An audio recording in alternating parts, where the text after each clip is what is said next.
Things are really starting to heat up as we take on the ultimate challenge in TEW IX, the local to global. We've now crowned our first 2 champions of the series, and today it's time to find out who will be the first to hold the heavyweight gold in the Americas era of strong style. And things start off so well before I make a critical error. But before we get into another bumper episode, let's get the plugs out of the way. Make sure you head over to Patreon to gain access to the save on top of various other perks. Buy the game using the banner at the top of tewdb.com if you haven't already done so. Check out the official Strong Style merch using the link in the description, and make sure you're subscribed with notifications turned on so you don't miss another episode. And if we once again hit 200 likes, I'll do my best to get the next episode out as soon as possible. So we're back in the save, and I've skipped forward 5 days from the last time we saw you, and that's so we can get the merchandise upgrade done. And we can also confirm that Joshua Bishop, who was injured on the first show or second show, I can't quite remember, he is now back and fully fit. As for the merchandise upgrade, we're now at small time level, and as we mentioned last time, this is the last level where we don't have to pay monthly. So yeah, we're level 3 out of 10, and now that we're going to settle at this level just for now, this means that our finances should start looking a little better. So obviously last month we spent $1,000 on upgrading our merchandise, the month before that 1,250, the month before that 500, and even this month we spent 250. So yeah, that expenditure won't be there anymore, which means that we're not going to be losing anywhere near as much as we were. We will be making more merchandise, so I've worked out the maths. So I think we get $1 per person that's in the building for an event, and also $3 per popularity point in every region. So it works out at around $100 per month, so which is double what we had last month pretty much. And also for sponsorship, now that we've gone up in the mid-south, that has also led to some spillover in Midwest, Southeast and Southwest, which in itself has seen a big increase of how much sponsorship we're going to be making. So this month we're going to make $286 per month compared to the $207 last month, the $108 before that, and then the $26 before that. So yeah, it's all looking up financially. But before we get into Strong Style 4, where we're going to crown our first heavyweight champion of the Americas era, we've got a few things that we need to do. So in the last episode we were discussing what to do with Ace Steel, since he's a manager and a road agent. I want to actually put him on screen with somebody. But first, before we do that, we need to change his gimmick from old school face. So we're going to give him a realistic gimmick. He is better at swagger, but I don't think it really fits what I've got planned. He can't play dominant or comedy either. So yeah, realistic seems like the best option, and we're actually going to call him a ring sergeant. So we're going to use his role as a trainer behind the scenes to his advantage. So basically he's going to be sort of a strict trainer on screen, where he has clients and yeah, he basically demands the very best from them, sort of without mercy. So yeah, that's kind of what I'm picturing. So we're going to make that change now. And in terms of clients, last time we were talking about Epidemius Jr. I don't think we're going to do that though, because I want him to work with heels. The other option was Eric Hammer, but I don't think we're going to do that either. The reason we were going to pick one of those two is because they've got the worst performance skills in the company, and they're two people that have worse entertainment skills than Ace, so they could benefit from that. However, I don't think we're actually going to go with either of them. Potentially I might put Eric Hammer with him in the future once Ace starts to build his own stable, but for now I want to actually stick him with Myung Jae Lee because he's a youngster, he has good potential. I think storyline wise Ace would be more likely to go for someone younger that he can mold in his own image, if that makes sense, and see how that goes. We also just need to quickly rename his gimmick because he's in there as old school face. So we're just going to call him Ace's Rookie. That's going to be his gimmick going forward, and it's just going to stay as it is as a standard gimmick. So it's not really a gimmick change, we're just renaming it. So we're just going to stick Ace Steel on there, and we're going to see how it goes. The thing with this is we can have Myung Jae Lee speak for himself as well as Ace sometimes stepping in. Microphone wise, Myung Jae is actually better than Ace, but I just feel like it's a good fit in terms of that dynamic of trainer rookie. And something that we've been seeing in recent episodes is where I'm giving wrestlers the night off heading into a show if they're not working it, so that they don't get upset about being missed off of the card. But I've actually been doing some research into this as well, and according to the help book, it says here that anybody given the night off is still eligible to be upset at being left off the show just like normal. So that's not something we're going to be doing going forward. We're going to make sure everybody is all hands on deck, even if they're not appearing on the show, just so we can do those team meetings where we try and team bond and get everybody happy and get the morale up. But yeah, that's just a few things that I've got written down that we need to cover. Let's make sure that we can actually run our next event and there's no clashes on schedules. So if we go to availability, yeah, Saturday 18th of January, we are free to get everybody involved. And before we get to that show, we've just got one more thing to do, and we're going to offer Josh Cody a contract. You might remember him from the last episode where he showed up backstage and just wanted to hang around. So we're going to actually give him a contract, because I feel like he could be somebody, even if he hasn't got a big future in the company, can be somebody just to job out, basically. So we haven't got our main guys losing. He's only $40 per show. We're actually going to try and offer him 20. He is based in the Mid-South, so there will be no travel costs involved, but we do need to increase the offer there. So we're going to try 30. Given my popularity, I deserve a higher cut of merchandise. Okay, we'll try 5%. How about 10? Okay, there we go. All done. So he's going to come in, we're going to confirm that signing, and unless anything else comes up, we'll get to the show. So Josh has been confirmed as a new signing. We're just going to set his alignment to make sure that he's a baby face, I think. I think that's what we're going to go with, and he is already a face, so that's fine. And he will be getting a chance to shine on Strong Style 5. I've decided that he's going to be in a match there, and I've already got his opponent picked, and he will be taking on the 6'6", 300-pound Eric Hammer. So good luck with that. But I do appreciate the hustle of him showing up and trying to get a shot, and he's got one. So actually, I've just come back and just addressing the Josh Cody situation. I said before that he's going to be facing Eric Hammer, but they're actually in different divisions, and I realised that when I came back to set what his division will be, which will be junior based on his current weight. He's only 154 pounds and 5'9". Unless we make this our first sort of cross division match, heavyweight is taking on a junior heavyweight for the first time, but we'll see once we get to that show. And we could probably put a storyline behind it where Josh Cody has asked for a chance in a match and said, I will even take on Eric Hammer if that's what it takes to get on the show. So yeah, I think we've got something to work with there. But that concerns Strong Style 5. But for now, let's book Strong Style 4, where we're going to crown our first heavyweight champion of the series. And in terms of giving people the night off, like we said, we're not going to do that, and we will be using a generic venue once again, but we do have a booking meeting, and we've got nothing that we can spend. We've got 39 points of stored creative energy, and yeah, I don't think we can afford anything. Actually, sorry, we've got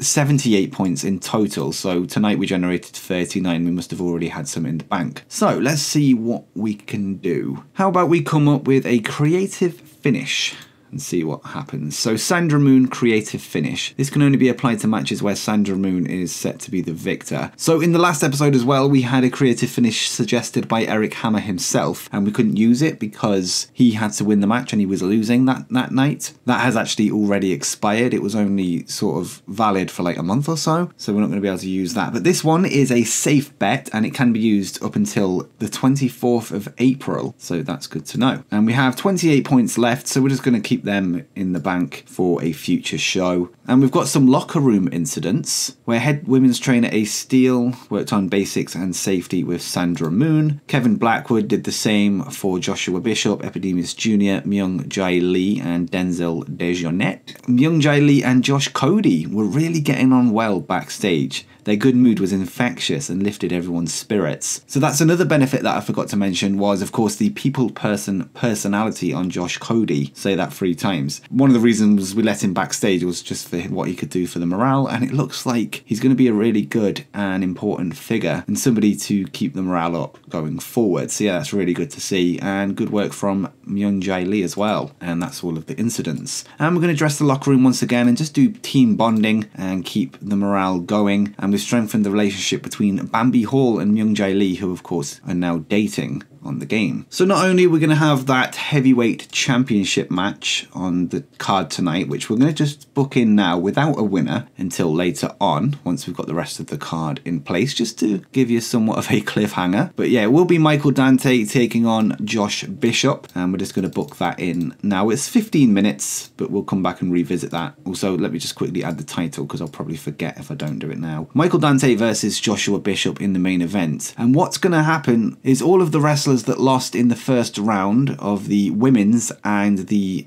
junior heavyweight tournament will get another chance at earning a victory. So with TEW, I always like a spreadsheet, and if you see this spreadsheet here that I've put together of the roster, it looks at various things. So of course we have their name, their wage, how much we would pay for their travel, and the full amount of bringing them in with wage and travel. We have whether they're a heel, what division they're in, their age, their best in-ring attributes, so whether it's technical, aerial, or whatever. Then we have their skills along here. So this is their best in-ring skill, so whether that's technical, aerial, hardcore, brawling, etc, etc. So whatever's first of all of those in-ring stats. Then we've got their psychology, microphone, star quality, basics, selling, consistency, safety, stamina, all along there. And then what we do is add up all of those attributes. So this one here is all of the in-ring related attributes, so everything but mic work and star quality, and then this one is the total of everything added up. So this basically gives us a rough idea of how good everyone is. What I've basically worked out is a lot of the talent that lost in the first round, that being Cody Chun, Miranda Elise, as well as Myung Jae Lee, are all fairly high up, and that means that they probably deserve another chance. I basically looked at this and as well as individual ratings for the matches so far. So what I've got here is another spreadsheet where I put in the individual ratings for performances. So on Strong Style 1, Kevin Blackwood got a 48. On Strong Style 3, he got a 41. And that's his individual rating within the match. And I did that basically for everyone. And you can see Miranda Elise, Cody Chun, Bambi Hall, and Myung Jae Lee all did fairly well. So yeah, this is their best one that they've had so far, which is 48 for Kevin Blackwood. And then this is the average. So I've sorted it by best. And yeah, all of the people that lost in the first round actually did pretty well. So they're all going to get a match tonight. And I think this could result in our highest rating so far. But anyway, that's a little bit of a look at the behind the scenes of what we're doing here. So we're going to call it somewhat of a redemption night for those people that lost in the first round. That being apart from the heavyweights who will be represented in the main event, of course. So that means that Cody Chun, who did really well, will be taking on Myung Jae Lee, who will be joined by his new manager, Ace Steel. And this will be the first time that they work together. So what I'm hoping for is that Myung Jae Lee and Ace Steel have good chemistry, which will boost his performances even further. But if they have bad chemistry, we'll probably ditch the idea altogether and maybe move on to Eric Hammer. But if they have sort of no good or bad chemistry, just sort of mid, we'll leave him as his manager. So yeah, that's going to be this match, Cody Chun versus Myung Jae Lee. And we're going to give Myung Jae Lee the win here, given that he's got his new manager in place, and we'll probably make it so Ace Steel gets involved in the match and helps him win. So we're just going to check out the technical ability of both. So 58 for Cody Chun, so he can definitely do a technical masterclass to some decent level anyway. And yeah, 58 as well for Myung Jae Lee. So this will be our technical masterclass for the night. And yeah, the winner, Myung Jae Lee. We'll make it a open match, so we'll give Cody Chun plenty of shine, and we'll do it so he wins by submission, or maybe pinfall, like flash pinfall. Yeah, we'll go flash pinfall after a distraction from Ace Steel. So yeah, I think that works quite nicely. And 15 minutes, it should be enough for a technical masterclass. And I'm not sure whether to put slow build on as well, or whether 15 minutes is too short. Here we go. Matches under 15 minutes are too short to be slowly built. So it's just enough to be slowly built. So we're going to do that. And I think we're going to open the card with that one. And then we're going to throw in the women's match for the night, which will be Miranda Elise, who actually has the highest average performance, even though she's had one match, compared to the rest of the women's division. And she will be taking on Bambi Hall, who also did pretty well and got a 35 in her match. So yeah, that should be a decent match, and we'll see how it plays out. And I think both of these can go... Actually, no, Bambi Hall, it can't. She's technical. Okay, so we're just going to do Steal the Show then for this one, because of course we have to do Steal the Show or High Spots. And I think we're going to give another heel a win there with Miranda Elise. She is quite high up in the creative meeting for not only in-ring ability, but also franchise players as well. So I think she can be somebody that we build up going forward. And yeah, steal the show. I'm thinking because it's in the middle of the card, we might need this just to be regular towards the main event. So yeah, I think we'll go lift the crowd. In fact, I think we'll go with a tainted win for Miranda Elise there. And a pinfall. So yeah, we're going to lift the crowd with that one, even though the heel steals it right at the end. And we're going to make that one, again, 15 minutes. We'll pop that in the middle of the card. So we're going to get things started with the technical masterclass, go with lift the crowd, and work towards what will be a steal the show match between Michael Dante and Josh Bishop. And the winner, we'll save that for last, but we will make it a pinfall win, but there will be outside interference on Josh Bishop, and the person that will be interfering is Janai Kai, and this will be the start of our main storyline in Strong Style Americas. So we're going to work towards something pretty big here, and Michael Dante will regain his crown as the heavyweight champion of Strong Style. This after being the champion when the company was found to be involved in organised crime in the Netherlands and were forced to shut down. So that will steal the show. We're going to make it 15 minutes once again. We don't want to go too long, and we will add in a promo. So let's just think about who we can add. I think maybe something to do with Ace Steel and Myung-Jae Lee, just to sort of establish them. So I think we'll do that. We're going to add Ace cutting a promo and Myung-Jae Lee cutting a promo. So they're both going to speak. So it's not just going to be Ace speaking for him. And we're just going to call this promo as part name. And it'll be 3 minutes long. That's fine. And it will be backstage. I think we'll run it just before the main event, so once they're in the back after the match. And yeah, we'll keep it live. We're going to keep it as an angle. We're going to keep it as serious as well. And we'll just call it Ace Steel and Myung-Jae Lee promo. And we're just going to say something like Ace Steel. So I've actually typed it out before reading it, because last time I noticed that my keyboard was louder than my voice. We've gone with Ace Steel and Myung-Jae Lee declare that they are here to take over Strong Style Americas. Ace states that he has handpicked Lee to carry him right to the top. And we're going to book that in there, and we're going to stick it, like I say, before the main event. So they're going to appear together on screen, and then later on they're going to declare their intentions. And I'm just thinking whether to have a Janai Kai and Michael Dante promo after the match, or whether we should save it for the next show. And I think we're going to save it, because there is actually a big reveal here that we're going to build towards, and I think we're just going to do it step by step. I don't want to jam everything into one show. So I think at Strong Style 5 they will address the situation. So I think that's okay. Let me just double check booking analysis, but we should be okay to go, and we are. We don't need announcers as we confirm. And yeah, let's get to the show and see how things play out. So starting off with a 38 rating there on this opening match. The technical masterclass had good wrestling, decent reaction from the crowd, and Myung-Jae Lee defeated Cody Chun in 15 minutes 26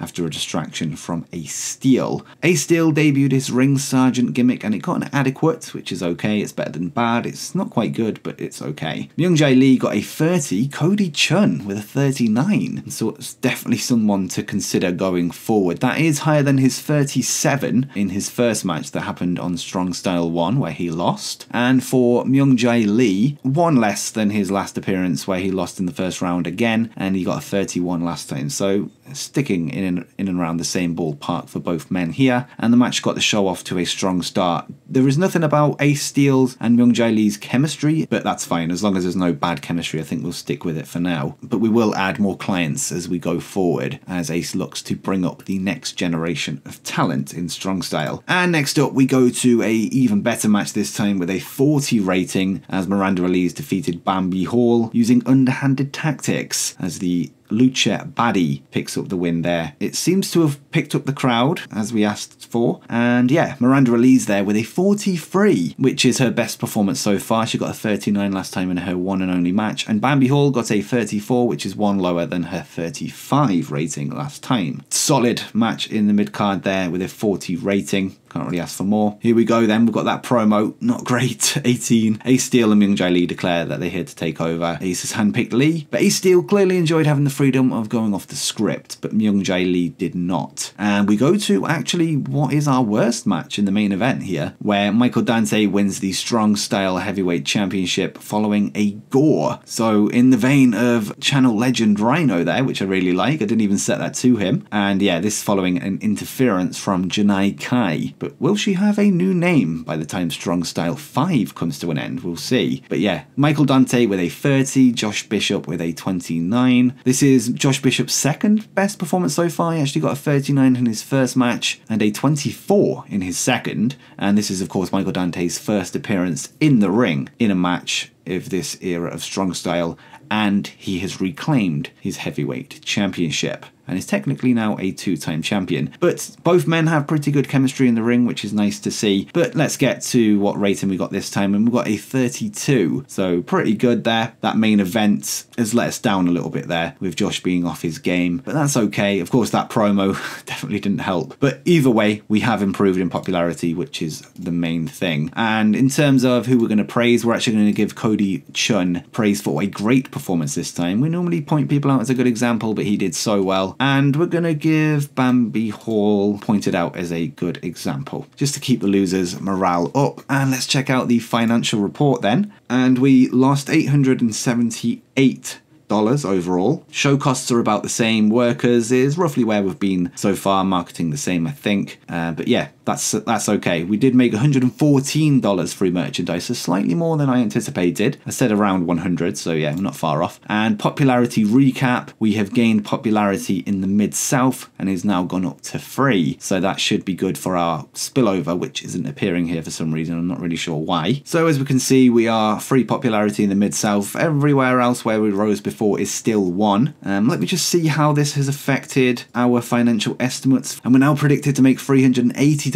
per month from sponsorship with that increase to 3 in the Mid-South. So that is really good news. So I'm just taking a look at this main screen here, and Denzel Dejournette is irritated apparently. So he's annoyed at being left off the past 2 shows. So we will give him a shot and we'll find a heavyweight opponent for him to take on. In fairness, he hasn't wrestled since the first show, and we're now at Strong Style 5, or coming up to it anyway. So yeah, it's about time that he gets another chance. With that said, he did injure Joshua Bishop last time he was in the ring. He does have a 56 safety. Maybe that was just a bad night for him there, and it doesn't necessarily look like it's going to be something that happens every time. So I think for the next show, we're going to put Denzel Dejournette, who wants to wrestle, against Alistair Overeem, who hasn't wrestled since Strong Style 2. 2 baby faces. We can have the former UFC fighter and kickboxer taking on the former NCAA wrestler Denzel. So that's an interesting fight there. And we'll sort of work out what we're going to do as we're on the show, but that's one to book in. So we're at the start of the next month in February, and I've actually just took a quick look at the creative meeting and noticed that Josh Bishop has actually dropped out of the top 5 for franchise players, and he's been replaced by Sandra Moon. Whilst he has dropped out of franchise players, he has been added to the showstoppers section, so he is improving in-ring ability. With that said, we did say we're going to look at finances, so let's see how last month compared to the rest. So overall, each month we're losing less and less money, which shows that we're definitely going in the right direction, and without the vast amounts of merchandise investments, starting to lose only $1,000 a month compared to 2.3 thousand in the first month there. And also, we did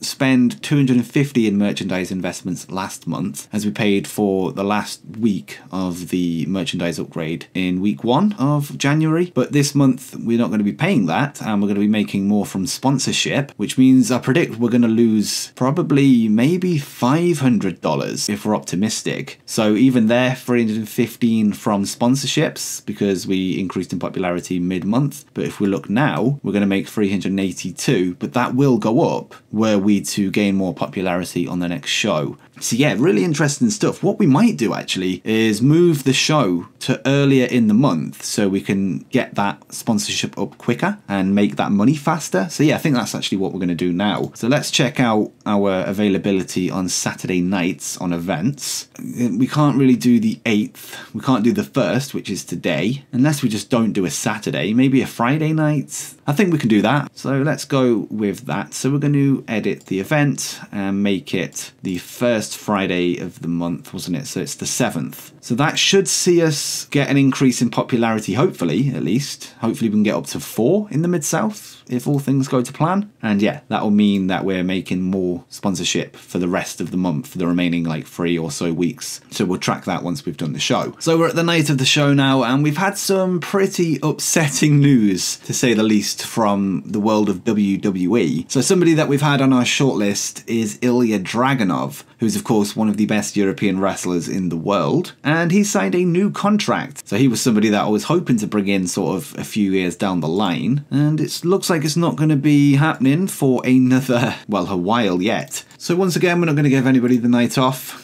I'm going to get everybody in for the team bonding meeting again. We've got a creative meeting this time, so we have in total 77. We can only buy one thing. So we're going to try an angle idea, because I'm hoping to get something for Janai Kai or Michael Dante, and let's see if we do. There are no restrictions on this idea, but it's a big gamble. We can use it on Janai Kai or Michael Dante to kick off the new era of a certain something. We might use it, we might not. We'll see. But with that said, we'll save the rest of our creative energy. We don't have any choice anyway. But I'm thinking maybe bring someone else in for the creative meeting going forward. But we'll see about that, just to get some more creative energy. Joe Bel Castro was brought to Wrestler's Court again by Ace Steel, being accused of being an hour late to pick up his assigned travel partner. The judge, Ace Steel, found him guilty and sentenced him to pay for his travel partner's meals for the next 3 shows. Good work there from Ace, keeping everybody in order. And Josh Cody entertained the locker room by organising a poker tournament. Top man. Sandra Moon is once again working with Ace Steel on her basics and safety, and so is Epidemius Jr., Myung Jae Lee, and Denzel Dejonet with Kevin Blackwood. Good to see.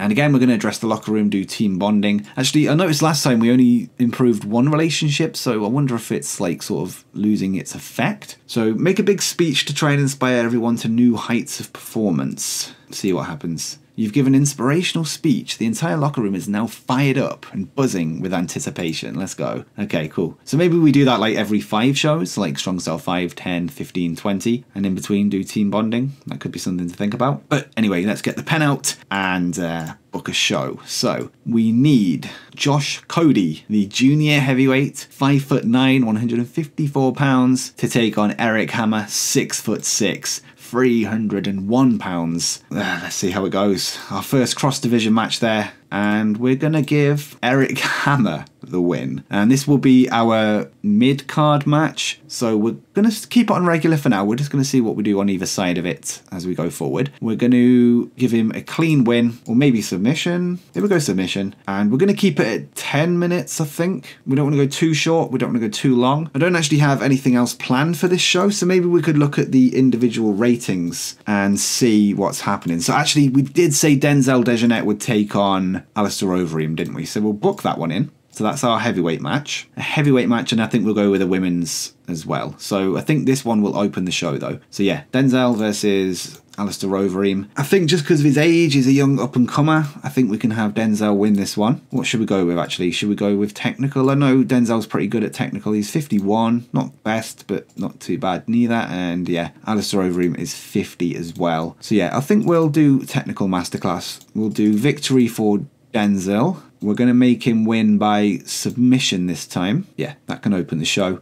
We will do a little angle after where Overeem raises Denzel's hand in a sign of respect. It's nice. Nice little thing to do. And this can just be 2 minutes of the two guys in the ring live. We'll just make it generic. It doesn't need to be serious or anything. So we'll do Alistair Overeem. Subject for a video? No. Working the crowd? No. What would be the best one? Let's check the roster, actually. Let's see what we've got to work with. So for selling, we've got 50 for Overeem. So Denzel is 55 at selling, acting 42. So he's selling an injury at the same time. And so is Denzel Dejonet. So they're both, you know, tired. They're both hurt, but they're going to show each other respect anyway. So yeah, I think that works. And so once again, I've typed in the promo before reading it, and Alistair Overeem is impressed by the young up-and-comer. Denzel's amateur wrestling ability has impressed him so much that he raises his hand in a show of respect. Save details, and we're going to book that following that match. So what we're going to do again, we're going to make this one lift the crowd. So let's take a look again at our ratings. So I've added a filter there just so we can sort things. So we're going to go by best average and see who is near the top after the last show.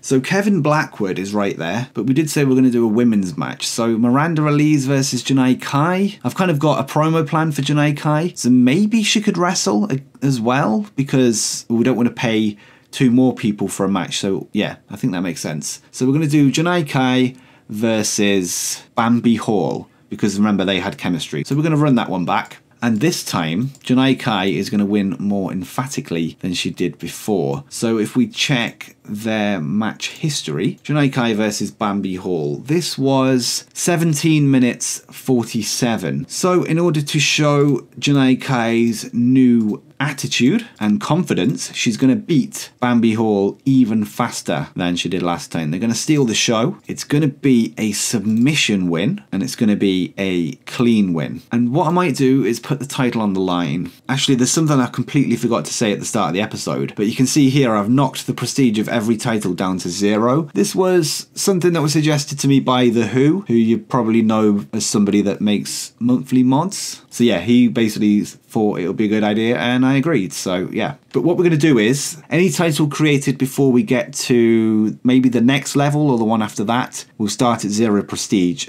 Anywhere beyond that point, just call it fair game, and they can have the prestige that is there when you make a new belt. But anyway, as I was saying, Janae Kai is going to defend the belt against Bambi Hall. In fact, Bambi Hall probably doesn't deserve a title match, does she? She lost to Miranda Elise. She lost to Janae Kai. So I think, yeah, Bambi is not getting a title match. This is just going to be a normal match. And yeah, steal the show. I don't know why that's not on there. I'm going to book that in as the main event. And we're going to end the show with a promo. So Michael Dante is a 46, Janae Kai is a 32. So what we're going to do is a 5-minute promo. Save that. It's a serious promo as well. Actually, character development or storyline development.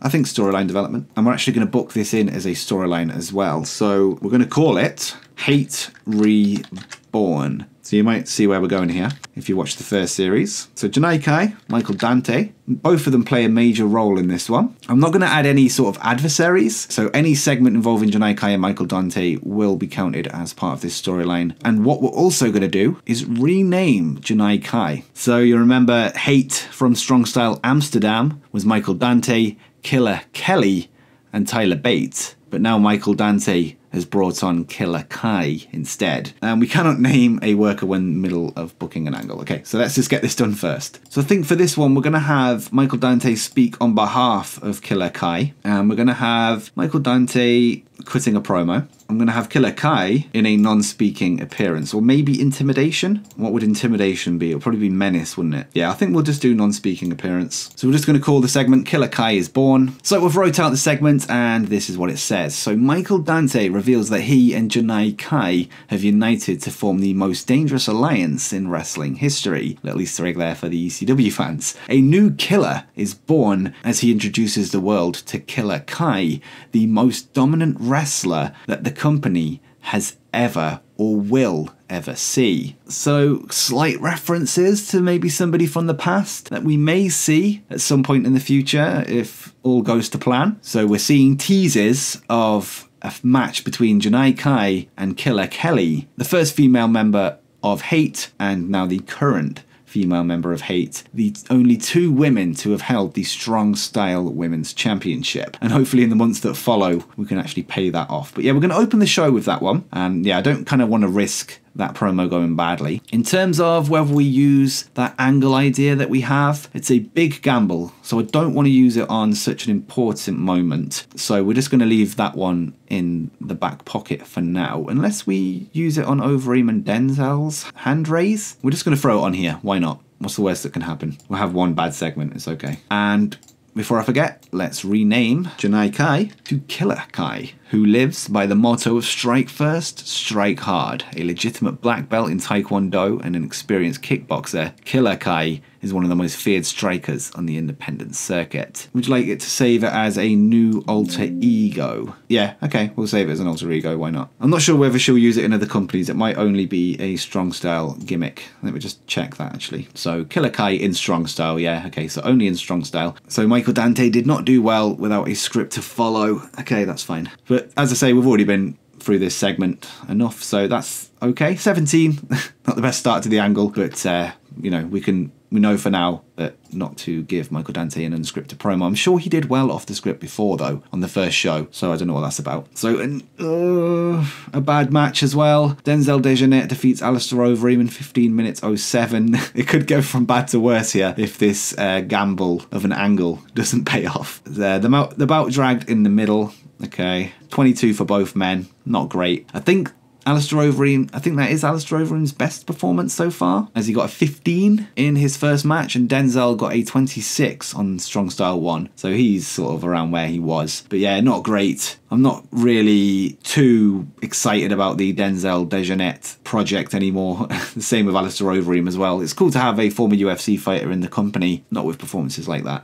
But let's continue. And yeah, angle idea was a failure. 14. Oh no. Hopefully the show can be saved by the main event then. But Denzel, of course, gets his hand raised by Overeem. It didn't work. 14 rating. We need this to pick up and quick. 30. Much better. Eric Hammer defeats Josh Cody in 10 minutes by submission. The bout didn't click, and it showed in their performance. Lifting the crowd didn't really achieve much, as they were already pretty hot. Okay, Josh Cody did get a very good on his gimmick though, so that's fine. 30 performance there for both men. That's okay. It's better than the start of the show anyway, so let's continue. And a much better main event there from Killer Kai and Bambi Hall, as Killer Kai defeats Bambi in 10 minutes, 7 minutes faster than last time they faced, by submission. And the match was designed so that the wrestlers could go out and steal the show, and their great chemistry of course helped there. 42 from Killer Kai, 43 from Bambi Hall, so very good from her, and the match got the crowd buzzing. So hopefully that saved the rating there, because I think the main event is the most important thing, and it makes up the most percentage of how much the show's rated overall, and it gives us a 36 overall rating, so I'm happy with that. And this show increased our popularity in one region. Good stuff.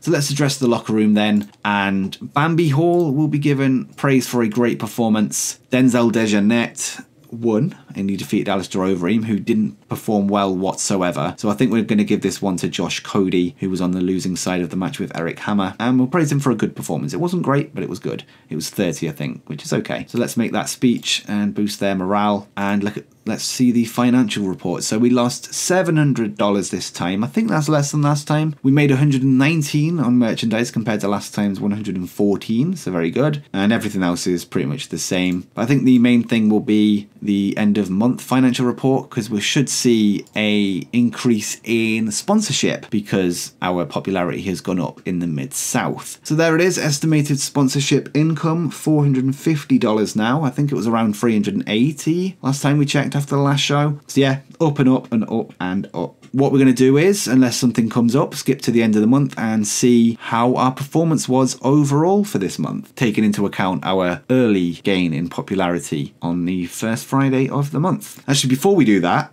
let's create a new stable. So this is going to be Hate, and this will be using the Hate logo and the Hate backdrop that I've put together for this save, and that is available to Patreons of the Champion tier. So if you do want to gain access to these graphics and the save file itself, at least from day one, you can do so over on the Patreon on the Champion tier. For formed date, I'm just going to leave that for now. I can't remember when we first formed the original group. We're going to say yes to important, no max or minimum members, must involve maybe Michael Dante, but I don't think it really matters if we're the one controlling it anyway. We're going to set them to heel, mixed genders, and of course we can have new members because we've literally just done that. So Michael Dante is going to be in as the leader, Killer Kai in as maybe Muscle. I think this is sorted by like importance, so I think member is seen as more important than Muscle, even though Muscle sounds cooler.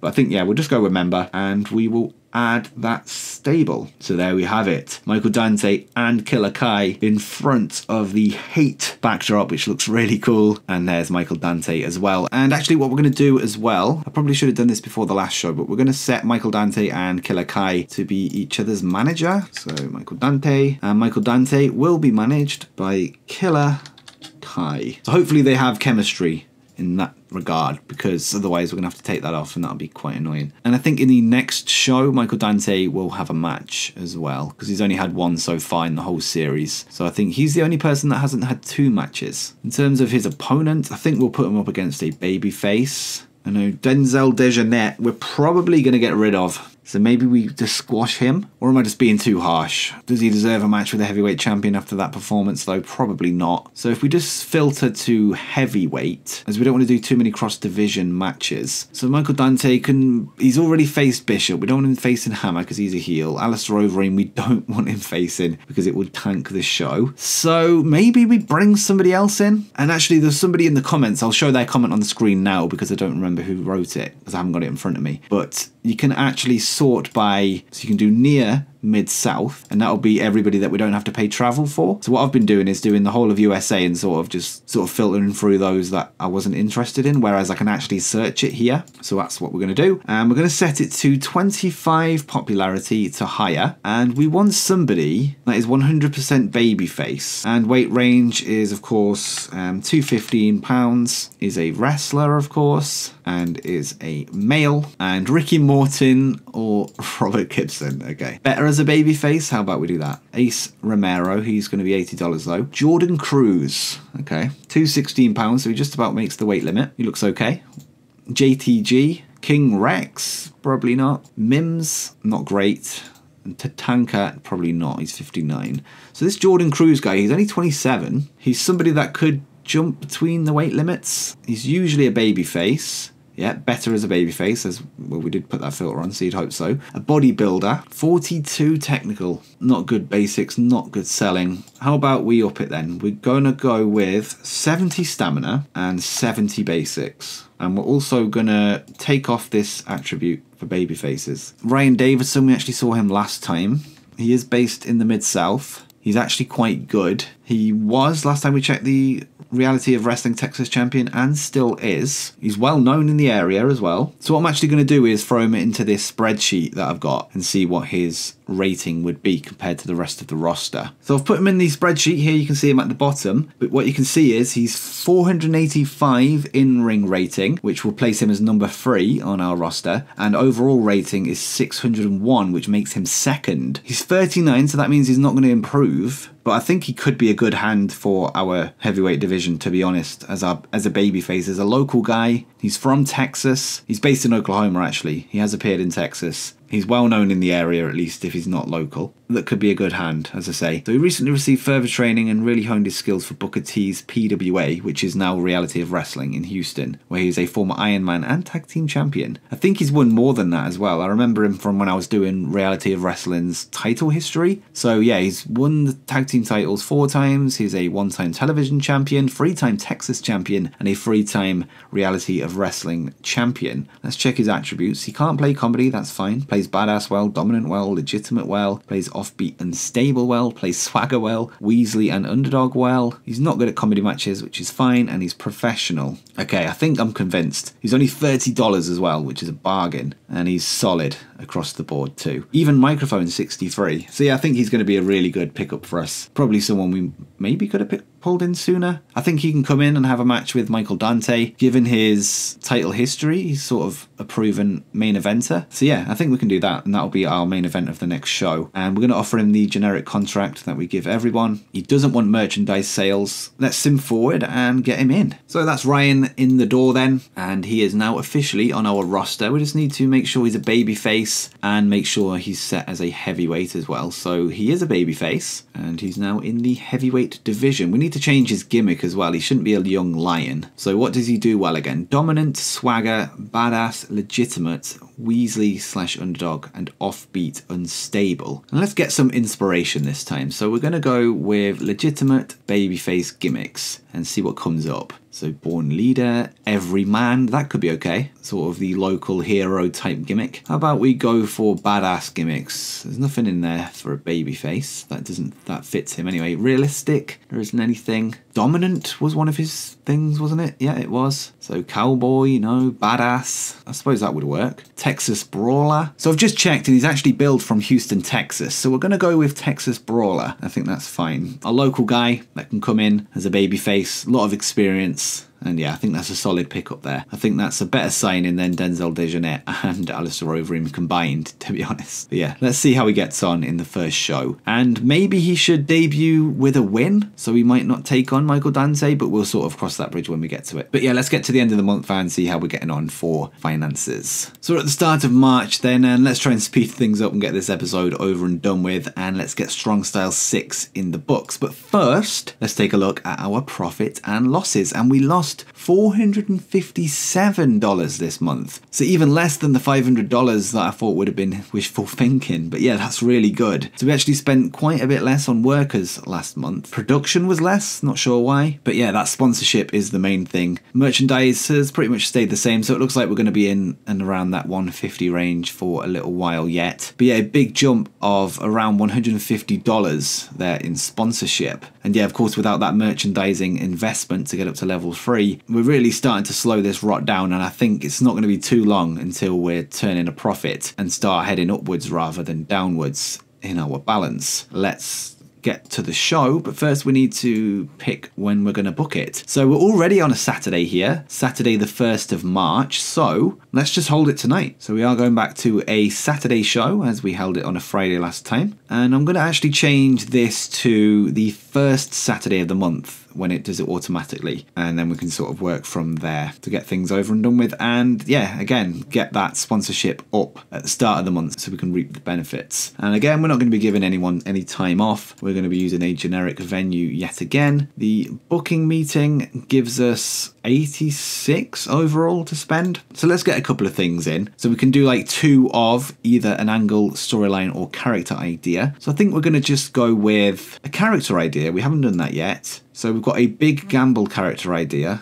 Okay, done. And we're going to do another one. Let's try and get one that's going to give a big boost, and one that is certain. And yeah, we've got one, a near certainty, and can be applied to Killer Kai. So that's just in time, just after her character change, or name change at least. She has now got a character change. So now we just need to work out how to actually apply that. Okay, so locker room incidents. Myung-Jae Lee helped create a fun and relaxed atmosphere after finding a discarded karaoke machine and started an impromptu pre-show competition. His melodies of power ballads apparently stole the show. Really good from him. Joe Bell Castro and Brian Stifler have been getting on particularly well. That's interesting because it did say that Brian Stifler was a negative influence backstage, so maybe he can sort of bring him to the good side, or maybe Brian Stifler will drag Joe down. We'll see. Joe Bell Castro has been getting ribbed a lot because of how much he has started being influenced by Brian Stifler, even taking on some of his mannerisms. Okay, maybe that is a bad sign then. Hopefully he doesn't become a mercenary. We'll see. We'll keep track of it. Ace Steel has been working with Sandra Moon again on basics and safety, and Kevin Blackwood has been working with Epidemius Jr., Myung-Jae Lee, and Denzel Dejournette. Miranda Elise came to you backstage with an idea for a creative finish. It has been added to your stored creative ideas, so we can check that out now, or at least after the meeting. And we're going to do team bonding again, and yeah, we've improved the relationship between Bambi Hall and Myung-Jae Lee, as well as me and Denzel Dejournette. I might have some bad news for you soon, son, but we'll see. Okay, so firstly, let's take a look at this angle idea that we've got from Miranda Elise. I've just been corrected in the comments on how to pronounce her name, so shout out to David Kinlock for that one. So yeah, this one's very risky. Sorry, it's a creative finish. So yeah, this one's very risky, so we might not use it. We've got a safe bet for Sandra Moon, so we're going to throw that one on this show, so we'll give her a match. And Killer Kai, of course, we have that character idea for her, and we have a character idea that's a big gamble for anyone on the roster. So with that said, let's get in a Sandra Moon match. We're going to give her a win, and she can go up against Miranda Elise, maybe, who has cooled momentum. Sandra Moon has warm momentum. We'll get Sandra to win this one, and we'll do a rematch in the future, which Elise can get her win back. So we're going to go with a flash pinfall, and we're going to book it for 15 minutes. And can Sandra fly? That's the question. No, she cannot. So we're going to do steal the show. Next up, we need a match for Ryan Davidson. Now, who do we put him against? We've got heels in Eric Hammer and Michael Dante. We have baby faces in Denzel Dejournette, Alistair Overeem. Both of them have been terrible and are the reason we signed Ryan in the first place. Or Josh Bishop. The original idea was to have Josh Bishop as sort of the top face of the heavyweight division. Ryan has come in and surpassed him. So yeah, I think this would be sort of a early passing of the torch and establishing Ryan Davidson as a real contender, because I think he's going to be the next challenger for Michael Dante. But I want him to start with a win, so I don't want to do that heavyweight match just yet. And maybe there can be a confrontation at the end of the show, just throwing it out there.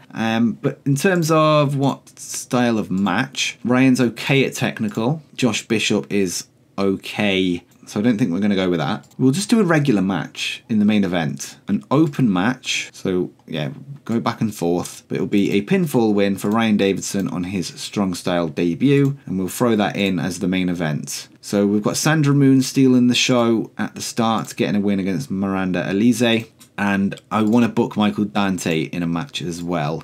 Okay, so Michael Dante can squash Denzel Dejournette. I think this will be the goodbye to him. Or maybe Alistair Overeem. Yeah, Alistair Overeem, actually. We're going to get rid of him, I think. So we'll give Michael Dante a... In terms of can they do technical, 51 for Michael Dante. Alistair Overeem's 50. So we're going to do that. Technical masterclass. We're going to make it slow build and a pinfall win. So hopefully he uses the gore again. And we're going to do a distraction finish from Killer Kai. So that'll be the main event, actually. In fact, sorry, I keep changing my mind, but we're going to go with Denzel instead, because he got the win last time, so he deserves a chance at the champion, even if it's not for the championship. Or could we put the title on the line? He's coming off a win. Let me just quickly check his record. So, yeah, he lost to Josh Bishop, but he won against Alistair Overeem, which I think, yeah, that can earn him a title match. Let's get some matches under this belt. And we're going to book that in. Okay, so now we need to change this finish. So it's Killer Kai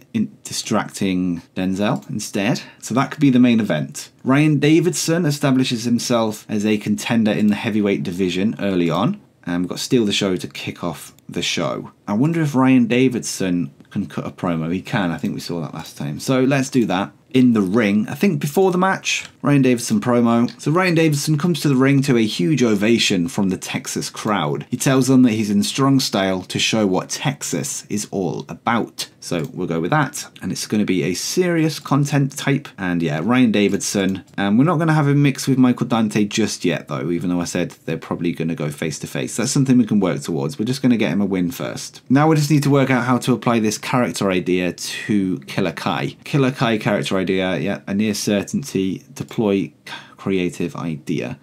Yes. And it was a success. Good. And she will be on the show. She'll be with Michael Dante. And hopefully we can come away with a good rating here. So 37 to kick things off. Miranda Elise was off her game and she lost to Sandra Moon after a surprise cradle. And yeah, 26 for Sandra Moon, so not great. 39 though from Miranda Elise, even though she was off her game. And the Sandra Moon creative finish was a success. So yeah, that bumped that up to a 37, so that's good. And Sandra Moon getting a surprise win over Elise, who will want her win back going forward, and there will be a rematch. Ryan Davidson comes to the ring to a huge ovation from the Texas crowd, and he tells them that he's in strong style to show what Texas is all about, and he didn't do well off script, so another thing to note going forward, but his gimmick of Texas Brawler did get a great. But 27, not too bad, and it's definitely higher than our popularity, which is a good thing, obviously. And you notice I've got a new picture for Davidson as well. That'll be available in the Patreon graphics pack when I release the next one. Segment rating was 44, so really good, with Ryan Davidson really bringing that rating up with his 45 in-ring performance compared to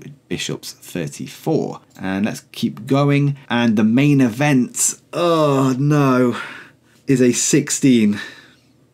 Both men off their game, having workers try and do a slow build in such a short space of time. Oh, the match was 10 minutes. It was supposed to be 15. That's a shame, isn't it? Killer Kai did some good work at ringside, though, so that's a positive. But Michael Dante makes defense 1 of his Strong Style Heavyweight Championship, and you can't even blame the two men there for their performances. That's all on me. I've booked that match completely wrong there. It was supposed to be 15. I've booked it as 10. But okay, let's see how it panned out overall. And we got a 24. Ah, damn. I think it would have been up there in the high 30s if that main event didn't tank. But again, still, we increased in popularity. In terms of praising, we're going to praise Miranda Elise because she lost and did a good performance. And we're going to do the same for Josh Bishop there and praise him on a good performance. In terms of financial report, we once again lost around $800 and the popularity stayed the same. Hopefully in the next show we will go up to 5 though. But despite that poor ending there with one of our worst shows ever, starting to turn the tide when it comes to financials. And in the next episode, we're going to see how we did by the end of this month, as we're going to leave things here on the 2nd. But yeah, will we improve on our loss of 457 last month, as things very sharply are starting to turn around as to how much money we lose? But stay tuned for that. But with that said, if you have enjoyed the episode, make sure you drop a like down below. Make sure you subscribe with notifications turned on. Check out the Patreon, check out the store, and buy the game with TEWDB. And until next time, peace.